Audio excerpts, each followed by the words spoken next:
Bismillahirrahmanirrahim. Assalamualaikum warahmatullahi wabarakatuh. Semoga kalian sehat semua dan kita bisa melanjutkan kajian-kajian ini. Terima kasih untuk Mbak, aku kurang jelas panggilannya Mbak siapa itu ya. Dari kalau nggak salah dari Amerika Serikat, New Jersey. Ada beberapa nama yang dia pakai, jadi aku juga agak ragu mau nyebut namanya. Alhamdulillah, aku sudah beli ini, Mbak. Mungkin dilihat sama Mbak yang dari New Jersey Amerika sana kok kehabisan spidol ya. Alhamdulillah atas bantuannya dan kepada teman-teman lain, saudara-saudaraku yang lainnya, Bapak, Ibu, Mbak, Emas, siapapun kalian yang telah membantu langkah dakwah ini, aku ucapkan terima kasih. Semoga bantuan kalian menjadi catatan langit sebagai amal soleh yang akan menjadi bekal pada kehidupan kelak kita nanti. Oke. Aku bilang begini dulu. Kita tahu huruf dari mana? Kita tahu bahasa dari mana? Tentunya kita tahu huruf dan bahasa dari orang tua kita. Orang tua kita itu dari mana? Dari orang tuanya. Kalau ini kita tarik terus sampai ke Kanjeng Nabi Adam. Kanjeng Nabi Adam itu dari mana? Dari Allah. Gitu loh. Makanya ya, seperti yang disebutkan, yang aku sudah berkali-kali sampaikan ya, di dalam Al-Baqarah ya, sebentar, sini ya, Quran surat Al-Baqarah surat 2 nomor 31 ya. Dan diajarkan kepada Adam nama-nama benda semuanya. Kemudian dia perlihatkan kepada para malaikat seraya berfirman, sebutkan kepadaku nama-nama semua benda ini jika kamu yang benar. Di sini ada permasalahan yang salah, yang itu serius ketika ketika asma itu hanya diterjemahkan menjadi nama benda. Ini depak sangat serius kesalahannya gitu ya. Dan aku sudah, ini untuk berapa kali aku katakan. Ya. Padahal yang namanya asma itu isme, ajaran, pengetahuan, ilmu, itu seharusnya. Kalau sudah nama benda, kok kita sudah tahu, oh ini namanya pisang goreng, terus mau ngapain? Gitu. Ya, pada saat inilah itu kan kuli, itu tiap-tiap semua keseluruhan, semua ilmu dikasihkan kepada Allah, ya. Semua ilmu dikasihkan oleh Allah kepada Kanjeng Nabi Adam sebagai bekal untuk dia mengarungi kehidupan, membangun budaya kehidupan di kehidupan kita ini, ya, yang diwariskan sama kita. Aku kadang-kadang salah-salah ngomong ya. Itu ya. Jadi di dalamnya termasuk apa? Termasuk bahasa, termasuk huruf. Jadi nanti Allah itu mau kasih firman, itu ya, termasuk kitab-kitab yang dulu juga. Itu dalam bahasa dan dalam huruf yang sudah ditentukan gitu loh. Makanya nanti ada bahasa firman, ada bahasa budaya. Bahasa budaya itu dibentuk dari bahasa firman. Gitu. Terus kalau selama ini ada yang rame, ada yang nolas lagi. Ada yang nulis amin disalahkan yang betul begini. Ada yang nulis insya Allah disalahkan yang betul begini. Ketika itu ditarik ke dalam huruf-huruf Latin. Itu sebetulnya yang mengkritik itu juga blow on gitu loh. Itu blow on itu. Sudahlah, mau ngomong apa aja blow on. Kalau aku ngomong blow on jangan marah ya, bukan kasar ya, bukan menyinggung, bukan menghina, bukan menghujat ya. Aku ingin supaya kamu pintar, nggak blow on gitu loh. Cuman caraku ya seperti ini gitu. Blow onnya kenapa? Ketika itu bahasa-bahasa firman ditulis dalam huruf-huruf Latin, itu tetap menjadi masalah. Mau seperti apapun tetap menjadi masalah. Karena apa? Bahasa firman itu hanya bisa secara tepat bila dia ditulis dalam huruf-huruf yang sudah Allah sediakan. Huruf-huruf apa? Ya huruf-huruf Arabian. Begitu. Jadi kalau kita nggak mau rame tentang amin, tentang insya Allah ketika ditulis, ya kembalikan ke huruf asalnya. Kok repot gitu loh. Cuman kadang-kadang yang merasa sok tahu mengkritik padahal dia sendiri tidak tahu kok. Di situ duduk permasalahannya. Ya. Jadi harus dikembalikan ke bahasa originalnya. Bahasa firman itu antara Arabian dan bahasa Ibraniun ya. Itu sama gitu loh. Baru nanti setelah sekian tahun berpisah dialeknya berubah. Ada yang assalamualaikum, ada yang salam alaikum, itu kan karena dialek waktu yang memang berbeda. Jaraknya terpisah gitu. Oke, sekarang aku bicara tentang kata Tuhan. Kata Tuhan itu sudah aku bikinkan videonya, tapi sepertinya kalian kurang jelas-jelas juga ya. Apa memang kalian itu nggak ngerti atau gimana, aku juga heran. Tapi nggak apa-apa, aku tetap siap untuk membuat videonya nanti kalau ada waktu yang kedua kalinya supaya lebih jelas. Karena ada videonya. Tuhan itu berasal dari kata Tuhan ya. Kalau aku menyalahkan kamus, ya kamus itu memang salah. Kamus kita itu melanggengkan kesalahan kita, pemahaman kita tentang sebuah kata Tuhan dan Tuhan. Gitu loh. Jangan kamu anggap kamus itu sesuatu yang nggak bisa dikoreksi. Dia bukan sesuatu yang turun dari langit. Enggak, itu kan olah pikir manusia. Kamus yang kita kenal di Indonesia itu disusun oleh W.J.S. Purwodarminto. Beliau adalah seorang Katolik. Wajar dan bisa dimaklumi, bisa dimengerti. Bagaimanapun keimanan seseorang itu akan mempengaruhi karya-karya dia. Itu wajar. Makanya ketika Allah ditulis Allah pakai A, itu wajar gitu loh. Itu natural ya, memang harus begitu. Karena Pak W.J.S. Purwodarminto itu seorang Katolik. Kalau yang nulis misalkan Sultan Tadri Ali Sabana, ya lain lagi ceritanya. Kan begitu. Sederhana kok. Gue minum dulu. Bismillahirrahmanirrahim. Jadi kalau ada yang masih keberatan dengan apa yang aku sampaikan, kamu pilih dosen bahasa Indonesia yang paling pintar. Kamu pilih, nanti berhadapan sama aku. Kita buat seminar. Supaya semua generasi muda ini nggak rame lagi, supaya tahu. Gitu loh. Ini bermasalah ketika kita membaca Alkitab. Yesus itu Tuhan atau bukan? Gitu. Kalau aku yang ngerti Yesus itu Tuhan atau bukan, Tuhan atau Tuhan, nggak ada masalah. Tapi kalian nggak ngerti. Makanya sekarang perhatikan. Tapi sebelum aku kasih penjelasan, kalian sudah punya Bible belum? Sudah punya Al-Quran belum? Belilah ya. Beli supaya punya, karena lewat Bible elektronik atau Al-Quran elektronik yang kalian unduh juga bisa, tapi kan itu sifatnya hanya membantu, tidak seperti musab seperti ini gitu ya. Kita bisa cek langsung.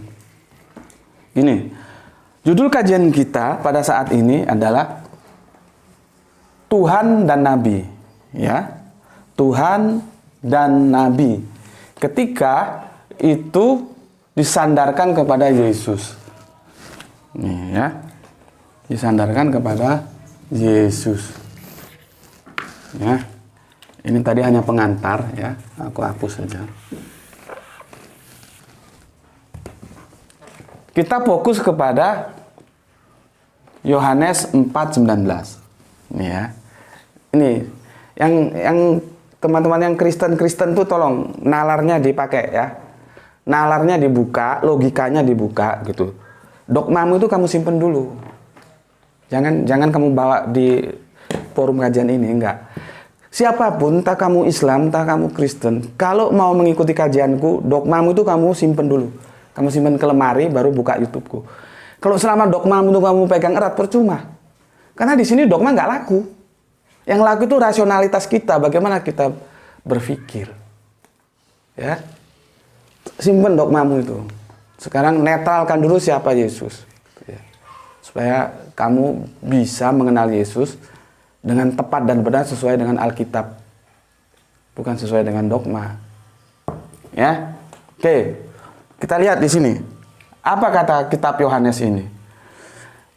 Kata perempuan itu kepadanya. Siapanya itu? Yesus. Ya. Lihat, Tuhan Ini dia sebut Tuhan. Ya. Siapa yang dia maksud Tuhan itu? Yesus. Ya. Clear ya? Nyata sekarang padaku bahwa engkau seorang nabi. Ternyata nabi. Ternyata nabi. Siapa nabi itu? Yesus. Yesus. Pertanyaannya, apakah nabi itu Tuhan? Apakah Tuhan itu nabi? Coba. Ini, apakah kita harus katakan bahwa LA itu juga amburadul dalam menerjemahkan Bible? Aku nggak mau mengatakan begitu, biar terbuka nih lah, biar kalian yang jawab. Ya, apakah Tuhan itu nabi? Apakah nabi itu Tuhan? Kalau kamu memahami penjelasanku di video yang menjelaskan bahwa Tuhan itu berasal dari kata Tuhan, ini selesai. Nggak perlu ribut, gitu loh. Cuman karena kamu nggak paham juga, akhirnya ribut. Dan kamu nggak akan bisa menjawab pertanyaan ini. Pertanyaanku, apakah Tuhan itu nabi? Apakah nabi itu Tuhan? Kamu akan mengatakan, Pak, itu di sini huruf kecil. Sekarang apa bedanya ini? Coba aku mau tahu. Apa bedanya ini? Tuhan. Huruf besar. Tuhan. Huruf kecil. Apa bedanya? Apa bedanya? Hah? Ini juga masalah. Jangan mengukur firman Allah itu dengan huruf-huruf Latin. Firman Allah itu turun ketika dalam edisi Ibraniun, dalam huruf Ibrani itu nggak mengenal huruf besar, huruf kecil. Begitu juga Arabiun itu tidak mengenal huruf besar, huruf kecil. Jadi Tuhan mau diputar bagaimanapun, tulisannya ya seperti itu. Kita mengenal huruf besar, huruf kecil itu dalam edisi Latin. Jadi kalau kamu pisahkan dengan ini, berarti ada Tuhan besar, ada Tuhan kecil, begitu.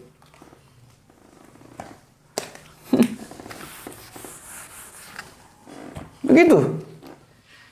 Makanya kebodohan itu timbul karena dogma. Ya, pertanyaan sekarang, Yesus itu Tuhan apa nabi? Sekarang akan aku bandingkan. Ya. Kan yang rame itu kan di sini. Oh, Yesus itu Tuhan. Orang dia disebut nabi kok. Oh, Yesus itu nabi, tapi dia disebut Tuhan loh. Bisa pecah kepalamu kalau kamu nggak ngerti. Ya, aku kalau serius begini, jangan bilang aku marah loh ya. Enggak, aku ingin kalian itu pinter. Itulah. Minum dulu, bismillah.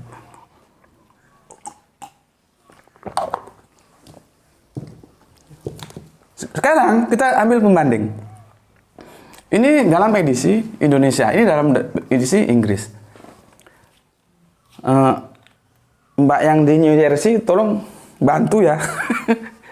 My spelling is jelek itu bahasa Inggris, very bad. I can my English just for myself. Paling kalau suruh bilang I love you itu ya itu lancar itu. Kalau yang lainnya, aduh kacau. Ya, mari kita perhatikan. The woman said unto him. Ya, siapa ini? Yesus.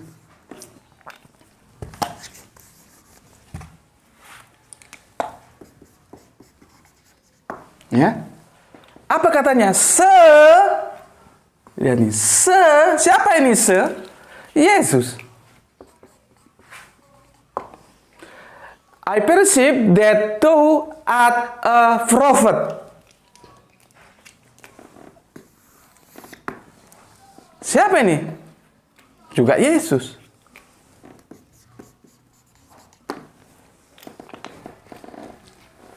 Aku ya. Kalau kamu tak bukakan, ini yang Kristen ini dengar dulu. Kalau kamu tak bukakan ini Injilnya Kristen Ortodoks Syria. Nih ya. Kalau kamu tak bukakan ini ya. Ini bahasa Arab nih. Nih ya. Nih ya, ini Arabnya ini ya. Nih. Kalau kamu tak bukakan ini, itu kamu bisa keimananmu itu bisa terjengkang. Gitu. terjengkang ke belakang. Karena apa? Kalau kita komparatif, kata-kata Tuhan yang kamu pahami dalam itulah, karena kalian itu beriman dibangun di atas terjemahan kitab suci, bukan kitab suci. Kalau Islam kan lain, dibangun atas dasar kitab sucinya. Ini kitab suci nih. Ini kitab suci. Kalau ini enggak suci nih. Ini bisa salah. Makanya aku berani kritik ini. Kalau ini aku enggak berani kritik. Kalian levelnya di sini, di terjemahan. Itu yang jadi masalah. Itu kan, jadi kalau dikasih tahu ngerti gitu loh. Jangan terus melawan dengan hujatan apa gitu. Bikin malu aja. Sudah besar ngomongannya seperti anak kecil aja. Hujatan, menyerang pribadi, kata-kata kotor, itu sesuatu yang natural alami terjadi, dilakukan oleh seseorang ketika dia sudah tidak mampu lagi berbicara dalam tataran akademik. Itu ya sudah begitu itu memang. Makanya kamu sekarang terserah lah, kalau mulutmu masih mau seperti mulut binatang ya terserah kamu, pilihan tiada kamu. Ya. Aku hanya menyampaikan gitu. Bagaimana kita berdiskusi dengan baik. Oke, sekarang aku kembalikan. Ternyata kata Tuhan dalam bahasa Indonesia itu ketika kita cek ke dalam bahasa Inggris itu nih ya. Lihat nih korelasinya. Dia menjadi aku tarik ke sini ya. Supaya jelas. Nih. Kata prophet kita tahu ya, itu adalah nabi. Dia tidak mengalami perubahan. Nih.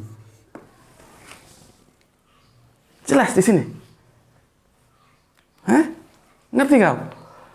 Ternyata yang kamu bilang Tuhan, orang barat bilang itu Sekarang tugasmu gak usah repot-repot wis. Kalau kemarin kan kamu tak suruh telepon orang Israel supaya tanya. Karena keselamatan itu datang dari bangsa Yahudi. Tanya sama orang Israel supaya imanmu itu genah gitu loh. Tanya, wahai saudaraku Israel, apakah kamu menyembah Yesus sebagai Allah? Gitu. Nanti kamu dijawab. Terus yang kamu sembah siapa wahai saudaraku Israel? Gitu loh. Ini kalau kamu mau mencari kebenaran. Kenapa? Aku ngajak kamu taat terhadap kata-kata Yesus. Yesus bilang apa? Keselamatan datang dari bangsa Yahudi. Mau kamu kemanakan ayat ini? Gitu loh. Nah sekarang kalau kamu juga bingung siapa Yesus itu, ya, ini aku sudah jelaskan. Coba ada kamu telepon sama orang-orang bule-bule sana. Apakah itu ya? Apakah dalam otak mereka itu sesuatu yang bisa membuat langit dan bumi? Apakah itu yang bisa menghidupkan dan mematikanmu? Apakah itu yang bisa menurunkan hujan dari langit? Apakah itu sesuatu yang mampu membuat gelombang di lautan? Apakah itu yang mampu membuat adanya rasa cinta di antara kita? Assalamualaikum warahmatullahi wabarakatuh.